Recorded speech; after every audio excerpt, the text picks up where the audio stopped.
Yes, and also that this is small, right? You want bigger church. Let's pray for ఇది that. ప్రస్తుతానికి ఇది చిన్నగా ఉంది కానీ మనం ఇంకా పెద్ద సంఘాన్ని మనం కడదాం.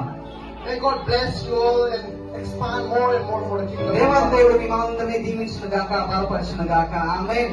ఒక ప్రత్యేకమైన పాట పాడి దేవుడు నామాన్ని మహిమపడతాం. ఈ మనసులో సేవకులు ఉన్నారు. ప్రతి ఒక్కరు చప్పట్లు కొడుతూ ఆయన ఆహ్వానిద్దామండి.